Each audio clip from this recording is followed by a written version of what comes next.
Good morning, welcome to Catex TV. My name is Frank Fortunato. Today is Thursday, November 13th, 2014. If you want to follow us on Twitter, go to Catex TV.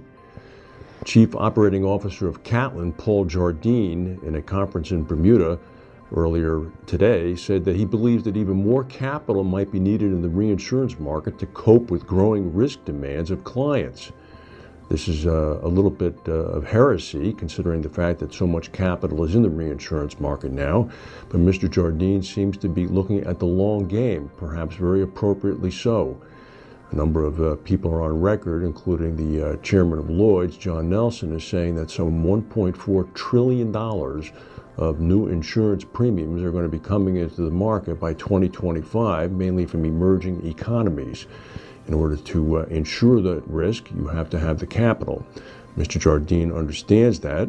He said the industry needs the influx of capital, adding that it was necessary to meet the increase in demand as emerging economies such as China mature and begin to seek more protection against catastrophic risk.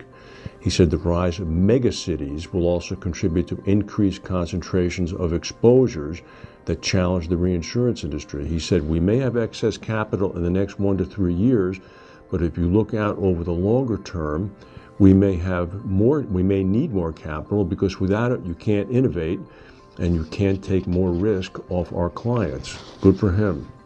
If you live in the United States, you no doubt see many advertisements on TV by law firms advertising their services, saying that they can recoup benefits for people afflicted with mesothelioma as a result of asbestos contamination. This is asbestos that has been outlawed in the United States now for a number of decades, but these are so-called long-tail claims. They are still around. Randall Quilter in London, a London-listed owner of reinsurance businesses, recently warned today that its pre-tax results for the full year were likely to be materially below market expectations because of increased provisions for asbestos-related claims. AIG is on the hook for $46 million for the Virgin Galactic loss back in early November 3rd, it was. Spacecraft crash is set to generate losses of $46 million. The Insurance Insider is saying that the placement is led by AIG and it was brokered by Jardine Lloyd Thompson. The singer Bono from the band U2 apparently, quote, cheated death after a midair accident earlier today that saw the door completely torn away from the private jet he was traveling in. He was making a 2-hour trip from Dublin to Berlin aboard a Learjet 60. He had 4 friends. He was heading to a music award festival, and as the plane was on final approach to Berlin's Tegel Airport, apparently the door blew off. The passengers on board heard a big thud, but the plane kept on going and landed. According to the Irish Times, he was extremely lucky. The plane could have gone down. The police in Germany are searching for the door right now.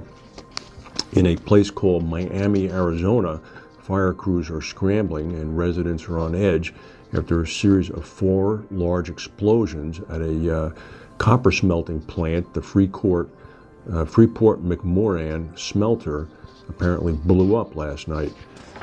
All smelting operations have now been shut down. Fortunately, nobody was injured.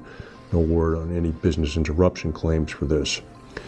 News about the Ebola epidemic in Western Africa is finally beginning to turn to the positive. Doctors Without Borders said that it would begin unprecedented trials on patients in West Africa to test Ebola drugs and the use of survivors' blood as therapy. They're going to be starting in the West African country of Guinea, and they're going to begin the trial actually next week. Some 5,000 lives have been lost in West Africa since last December. The United States, by the way, was recently pronounced as Ebola-free. The last patient, a physician who had been treating patients in Western Africa, was released from Bellevue Hospital in New York 2 days ago. An unusually strong earthquake shook southern Kansas and where else? Northern Oklahoma yesterday.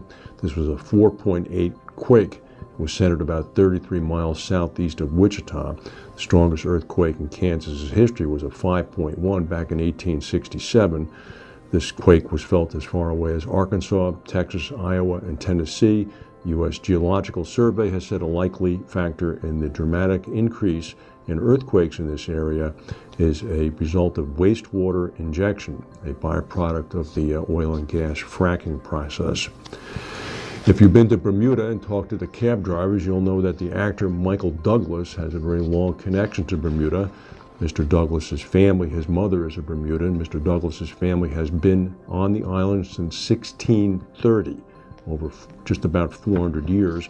Mr. Douglas was in the news today in Bermuda because he is leading a project that broke ground on an $85 million redevelopment of a resort hotel complex on land down there that has been in his family for about 300 years.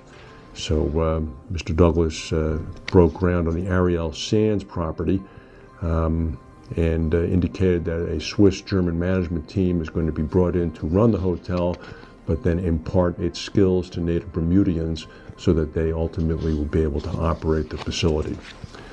That's the news for today. If we have any breaking news, we'll come back and tell you. Thank you for watching, and we'll see you tomorrow.